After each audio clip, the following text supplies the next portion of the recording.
तो दुनिया के तमाम धर्म ग्रंथों को पढ़ो, देखो उसमें है क्या। दुनिया के तमाम धर्म ग्रंथों में दो बातें हैं। एक, त्याग, यह संसार आसार है, यह प्रत्येक धर्म ग्रंथ कहता है। कोई आपके साथ जाने वाला नहीं, जो मिला है यहां मिला है, जो यहां मिला है सब यहीं रह जाएगा। नंगे आए हो और नंगे जाओगे, इतना भी नहीं लेकर आए, इतना भी नहीं लेकर जा सकते। जो पढ़े हो वह भी नहीं, जो नहीं पढ़े वह भी नहीं। यहां का माल यहां रह जाएगा। बीवी यहां मिली है यहीं रहेगी, बच्चे यहां मिले हैं यहीं रहेंगे, कुल खानदान यहां मिला है यहीं रहेगा। तुम्हें सबको छोड़कर जाना पड़ेगा। इसलिए दुनिया के तमाम धर्म ग्रंथ दो बातें कहता है, उसमें से एक त्याग। आसक्तवान ना बनो, छोड़ो, त्यागो सब कुछ। यहां मोह ना रखो, यहां कोई किसी का नहीं है, यहां सब अवसरवादी है। यहां तुम या तुमसे कोई रिश्ता रखने वाला कोई प्रेमी नहीं है, कोई प्रेम नहीं करता है। सब लाभ का प्रेमी है, सब स्वार्थ का प्रेमी है, सब स्वार्थ से जुड़े हैं तुमसे। अवसर आएगा सब तुम्हें छोड़कर चले जाएंगे। ये दुनिया का तमाम धर्म ग्रंथ कहता है। एक पहला पॉइंट, त्याग। लेकिन जहां अपना कहा वहां त्यागो। इसलिए वेद, कुरान, बाइबल त्याग की बात करता है। वेद, कुरान, बाइबल ही नहीं, दुनिया के तमाम धर्म ग्रंथ कहता है त्यागो, त्याग त्याग त्याग त्याग त्याग की बात करता है। लेकिन जब तुम वहां पे वेद, कुरान, बाइबल को पढ़ते हो तो फिर त्याग से पढ़ते। क्या तुम्हें त्याग तुम सीख कर आते हो वेद और कुरान बाइबल से? नहीं। जहां त्याग त्याग त्याग की बात है वहां तुम लोभ लोभ लोभ लोभ की बात सीख कर आते हो। जहां तुम्हारा धर्म ग्रंथ का दो सार है, उसमें से पहला त्याग है, वहां तुम पहला लोभ बनाते हो। तुम्हारे अंदर लोभ लोभ लोभ है। और जिस धर्म ग्रंथ को पढ़कर तुम सोचते हो मैं धर्मात्मा बनाऊं, नहीं, तुम धर्मात्मा नहीं बने हो। उस धर्म ग्रंथ को पढ़कर तुम लोभात्मा बन चुके। इसलिए तुम्हारे धर्म ग्रंथ को लिखने वाला मालूम था कि तुम सब लोभी और लालची हो। तुम ना वेद को पढ़ोगे, ना कुरान को पढ़ोगे, ना तुम बाइबल को पढ़ोगे।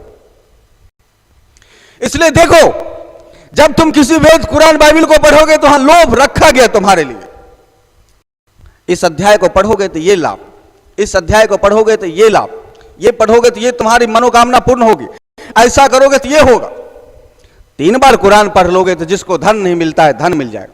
7 बार कुरान पढ़ लोगे तो जिसको संतान नहीं होता है संतान हो जाएगा।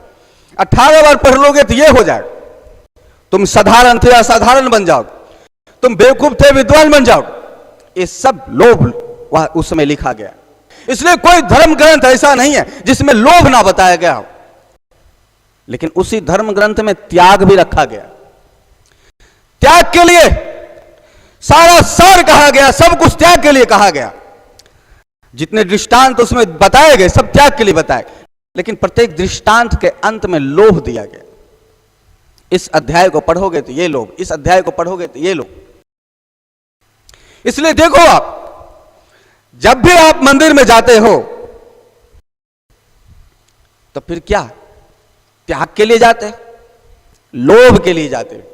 कुछ पूर्ति हो, कुछ मिले मुझे, इसलिए भक्त बनते हो। जहां शास्त्र में 2 वस्तु है उसमें से एक है त्याग, वहां लोभ सीखते हो। इसलिए लोभ का वेद, लोभ का पुराण, लोभ का कुरान, लोभ का बाइबल, लोभ का सारा दुनिया का धर्म ग्रंथ और लोभ का मंदिर, मस्जिद, चर्च आदि। अपने हृदय पर हाथ रखकर कहो, लोभ के लिए ही जाते हो। लोभ ही तुम्हारा मंजिल है और लोभ ही तुम्हें कहता है तुम्हारा शास्त्र छोड़ने के लिए। तुम्हारा शास्त्र कहता है लोभ को छोड़ो और तुम लोभ के लिए ही जाते हो।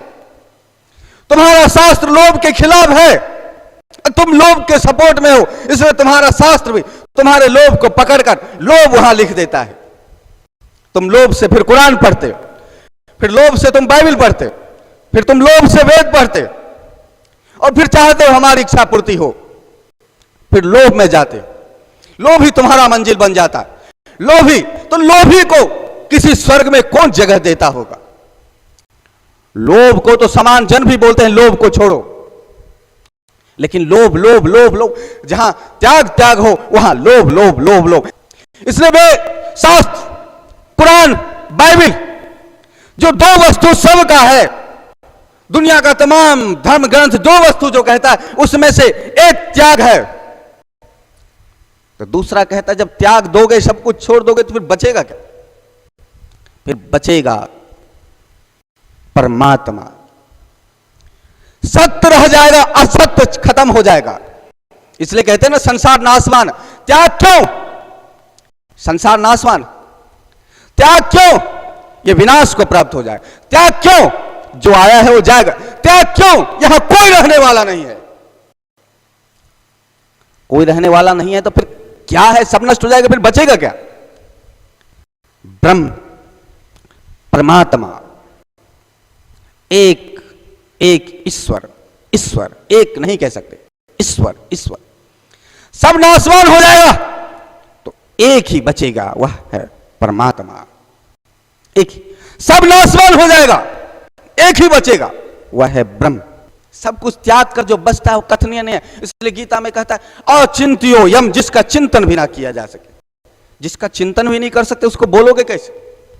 आप उसी के विषय में बोल सकते हो जिसके विषय में विचार कर सकते, जिसके विषय में चिंतन कर सकते, जिसके विषय में सुना जा सके, उसी के विषय में कहा जा सके। जिसके विषय में सुना भी ना जा सके उसके विषय में कहा कैसे जा सकता है? जिसको सुन ही नहीं सकते उसको कहोगे कैसे? जिसके विषय में विचार किया जा सकता है, चिंतन किया जा सकता है, सोचा जा सकता है, उसी के विषय में कुछ कहा जा सकता है। नग्न हो जाओ। नग्नता, कुछ छुपाने का जगह ना बचे। हम खुलेआम हो गए, अब हम सरेआम हो गए, अब कुछ दबा के नहीं लाए हैं, कुछ छुपा के नहीं लाया। जैसा हूं वैसा। देखते हो जब हिंदू, मुसलमान, सिख, ईसाई किसी को भी, चार व्यक्ति को नंगा कर दो तो फिर पता नहीं चलेगा इसमें से कौन हिंदू है, कौन मुसलमान है, कौन सिख है, कौन ईसाई है। सब एक जैसे हो जाए। वस्त्रों से पहचान है। वस्त्र ऐसा ऐसा बनाया गया, वस्त्र को देखते के साथ कहोगे अस्सलाम वालेकुम, और पंडित जी राम राम, ओ वाहेगुरु। ऐसा वस्त्रों को देखकर कहते हो। पादरी को वस्त्र से पहचानते हो, ईसाई को वस्त्र से पहचानते हो, सिख को वस्त्र से पहचानते हो, हिंदू को वस्त्र से पहचानते हो। और हिंदुओं में जो ये तमाम प्रकृति का जातिवाद आदि है, सबके वस्त्र को उतार दो, सबका वस्त्र अलग अलग है। जाति की पहचान भी वस्त्र से होता है। कौन शूद्र है, कौन ब्राह्मण है, कौन क्षत्रिय है, कौन वैश्य है, वस्त्र से। अभी सिर्फ चार जाति नहीं रहेगी, चारों में हजार। कौन सा ब्राह्मण कौन से ब्राह्मण से है, कौन सा क्षत्रिय है, कौन से वंश से है, कौन सा शूद्र कौन से जाति का और है, हजारों जाति और हो। और जितने जाति है सबका पहनावा अलग, सबका पहनना ओढ़ना अलग, सबकी पगड़ी अलग, टोपी अलग, स्टाइल अलग, सब कॉलर अलग, वो चद्दर अलग, सब अलग। एक दूसरे का कोई पोशाक नहीं पहन सकता। कोई क्षत्रिय वाला पगड़ी कोई ब्राह्मण नहीं पहन सकता, ब्राह्मण वाला कोई क्षत्रिय नहीं पहन सकता। तुरंत खड़ा हो जाएगा, बोलेगा ये तो मेरा। इसलिए नग्न होना पड़ेगा, साफ वस्त्र को उतार देना पड़ेगा। ना हिंदू बनना पड़ेगा, ना मुसलमान होना पड़ेगा, ना सिख होना पड़ेगा, ना ईसाई बनना पड़ेगा। इसलिए नग्नता होना पड़ेगा। जब नग्नता होना आ जाए, जब नंगा कर दिया सबको, तो फिर पहचान नहीं रहता कि तुम हिंदू हो, मुसलमान हो, क्या हो, नहीं हो, सब खत्म हो जाता। पहचान तुम्हारे कपड़ों में।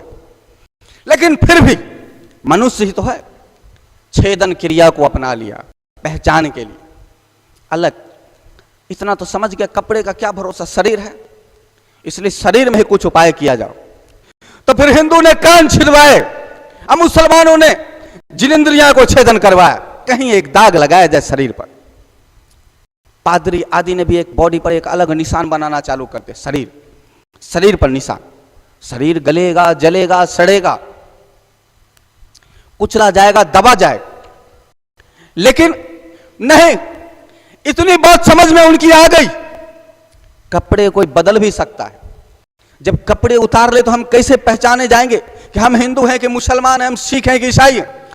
इसलिए कपड़े उतारने के बाद भी छेदन क्रिया को अपनाया गया कि नहीं, छेदन किया जाए, कान छिदवाया जाए, नाक छिदाया जाए, कुछ रखा जाए, होठों को फाड़ा जाए, उंगली में कुछ किया जाए, हाथ में कुछ किया जाए, कोई थप्पा लगाया जाए, कोई सील मोहर लगाया जाए, कुछ लगाया जाए। आखिर तो माल किसके हो, हिंदू के हो या मुसलमान के? सिर्फ माल बन के रह, किसके माल?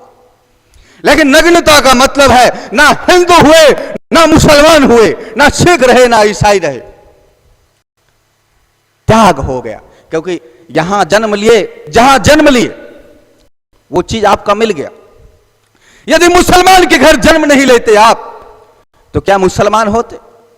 यदि हिंदू के घर जन्म नहीं लेते तो क्या हिंदू होते? ईसाई के घर जन्म लेते तो क्या ईसाई होते? जहां जन्म लिया, मां बाप मिले, भाई बंधु मिले, कुछ धन संपदा मिला। जब मां बाप मिले तो मां बाप का जो धर्म है, जो जाति है, वो भी मिल गया, जाति मिला, धर्म मिला, नाम भी मिल गया, कुल खानदान स्टाइल भी मिला, और जहां जन्मे हो वहां का जो भाषा है वो भाषा भी मिला। सब कुछ सीखते चले गए। तो जो मिला यहां मिला, धर्म यहां मिला, मां बाप यहां मिले, तो फिर झूठ क्यों बोलते? कहते हैं मरोगे तो मां बाप काम नहीं आएगा, धर्म काम आए। ये धर्म भी तो यही मिला, इसलिए धर्म को भी त्यागना होगा, मां बाप को त्यागे, धर्म को भी त्यागना होगा, वेद कुरान बाइबल को भी त्यागना होगा, क्योंकि ये सब भी यही मिले। शरीर यहां मिला, मां बाप का संयोग हुआ, मां बाप के संयोग से मिले, 9 महीने गर्भ में रहे, वो कुछ लेकर नहीं आए, यहां जन्म लिए। जब यहां 2 किलो 2.5 किलो के वजन में जब जन्म लिए, आज 40 50 60 किलो के हो, ये 50 60 किलो का शरीर मलमूत्र लेकर नहीं आए। यह भी यहीं की क्रिया और प्रक्रिया से बना। जब यह भी यही क्रिया और प्रक्रिया से बना, तब इस क्रिया और प्रक्रिया को भी त्यागना होगा, समझना होगा। हां, शरीर भी मेरा नहीं है, शरीर भी मैं नहीं हूं, शरीर भी प्रकृति का अंग है। हाथ पैर, हाथ काट दो, पैर काट दो, तब भी तो आप रहते हो, आंखें फोड़ दो तब भी तो आप रहते, जिह्वा काट दिया जाए तब भी तो आप रहते। आप हो ही, पैर हाथ काटने के बाद भी हो ही आप। लेकिन जो यहां मिला उसमें काहे को चित्त को, मन को लगाना? शरीर यहां मिला, इसलिए नग्नता का मतलब है शरीर भी नहीं, पूर्ण नग्न। शरीर भी एक वस्त्र की तरह है। देखते नहीं जिस प्रकार से वस्त्र पहन लेते, तो फिर हिंदू, मुसलमान, ईसाई, ये गरीब, ये अमीर, सब दिखने लग जाता है वस्त्र पहनते ही। आप एक अमीर और एक गरीब का वस्त्र हटा दो, दोनों को एक साथ छोड़ दो, देखो दोनों एक जैसे लगे। दोनों को वस्त्र पहना दो, भेद आ गया, ये तो अमीर है, ये गरीब है, वस्त्र भेद कर देता है। उसी प्रकार से शरीर भी एक वस्त्र है और इसने प्रकृति से भेद कर दिया। शरीर रूपी वस्त्र धारण करते के साथ आप आदमी हो गए, वह जानवर हो गए, वो गधा हो गया, वो कुत्ता हो गया, वो पंछी हो गया, वह कबूतर हो गया, आप आदमी हो गए। ये वस्त्र फिर भेद कर दिया। उसने कबूतर का वस्त्र पहना, कबूतर हो गए, आपने आदमी का वस्त्र पहना, आप आदमी हो गए। उसने गधे का वस्त्र पहना, वो गधा हो गया, आपने कौवे का वस्त्र पहना, आप कौवे हो गए। उसने चील और पोपट का वस्त्र पहना, चील और पोपट हो गए। आपने आदमी का वस्त्र पहना और आदमी हो गए। ये वस्त्र, जिस दिन इस वस्त्र को समझ लोगे कि शरीर भी वस्त्र है, उस दिन पूर्ण नग्नता हो जाएगी, आप वस्त्र विहीन हो जाओगे। शरीर का वस्त्र गिरेगा जैसे, तो फिर शुद्ध जो बचेगा वह आप रहोगे, वो फिर बोला नहीं जाएगा। बोलने के लिए शरीर का वस्त्र, जो वस्त्र विहीन है, जो पूर्ण नग्न है, जब पूर्ण नग्न हुए तो प्रकृति गिर गया। पूर्ण नग्न है, प्रकृति से परे हो गए, प्रकृति रूपी वस्त्र हट चुका है, त्रिगुणी हट चुका है, सतगुण रजोगुण हट चुका है, ये जो ताम झाम है ये हट चुका है। वेद, कुरान, बाइबल, पुराण सब हट चुका है, सब जा चुका है, सब निकल चुका है, शरीर भी जा चुका है। अब जो कहा नहीं जाता है ब्रह्म, बोला नहीं जाता है आत्मा, सुना नहीं जाता है परमात्मा, फिर शुद्ध जो बचेगा वह आप हो।